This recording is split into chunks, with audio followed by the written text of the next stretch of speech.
महाशिवरात्रि। लोग कहते हैं यह शिवजी की शादी की सालगिरह है, लेकिन सच कहूं यह आधी अधूरी बात है। ये रात सिर्फ जश्न की नहीं बल्कि उस खौफनाक अंधेरे की गवाह है जब पूरी दुनिया खत्म होने की कगार पर थी। एक ही रात में 3 ऐसी घटनाएं घटी जिन्होंने ब्रह्मांड का नक्शा बदल दिया। जरा सोचिए, एक तरफ शादी की शहनाइयां थीं, तो दूसरी तरफ मौत का जहर, और तीसरी तरफ एक ऐसी आग थी जो ब्रह्मा और विष्णु का घमंड चकनाचूर कर रही थी। अगर आप यह वीडियो 16 फरवरी से पहले देख रहे हैं तो सावधान हो जाइए, क्योंकि आज हम शिवलिंग के प्रकट होने की वो कहानी सुनेंगे जिसे सुनकर आपके रोंगटे खड़े हो जाएंगे। कहानी पर आते हैं। एक बार ब्रह्मा जी और विष्णु जी में युद्ध छिड़ गया। दोनों लड़ रहे थे कि मैं महान हूँ। नहीं, मैं तुमसे ज्यादा महान हूँ। उनका यह घमंड जब दुनिया का संतुलन बिगाड़ने लगा, तब अचानक उनके बीच एक विशाल अनंत अग्नि स्तंभ प्रकट हुआ। वह आग का एक ऐसा खंभा था जिसका न कोई शुरुआत था न अंत। उस स्तंभ से एक भारी आवाज आई, जो मेरे आखिरी सिरे को खोज लेगा वही महान होगा।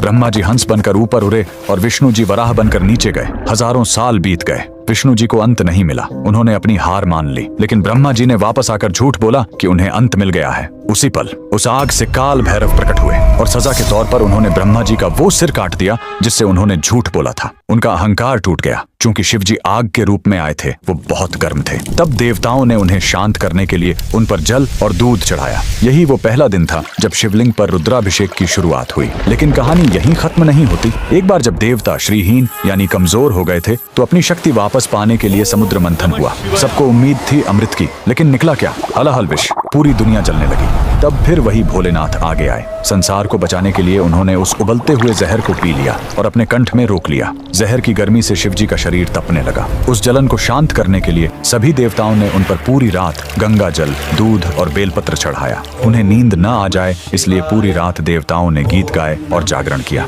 यही वजह है कि महाशिवरात्रि पर हम पूरी रात जागते हैं। लेकिन रुको, यह रात इतनी डरावनी भी नहीं है। इसी रात प्रेम की जीत भी हुई थी। जब माता सती ने अपने प्राण त्यागे थे तो शिवजी पूरी तरह टूट गए थे। वो वैरागी बन गए, दुनिया छोड़कर समाधि में चले गए। तब माता सती ने पार्वती के रूप में जन्म लिया। उन्होंने हजारों साल तक कठोर तपस्या की, सिर्फ अपने शिव को वापस पाने के लिए। आखिरकार भोलेनाथ पिघले। इसी महाशिवरात्रि की रात वो वैरागी फिर से दूल्हा बना और शिव शक्ति का मिलन हुआ। तो इस 16 फरवरी जब आप शिवलिंग पर लोटा भर जल चढ़ाएं, तो याद रखिएगा, आप उस आग को शांत कर रहे हैं और उस जहर के दर्द को कम कर रहे हैं। कमेंट में लिखें हर हर महादेव।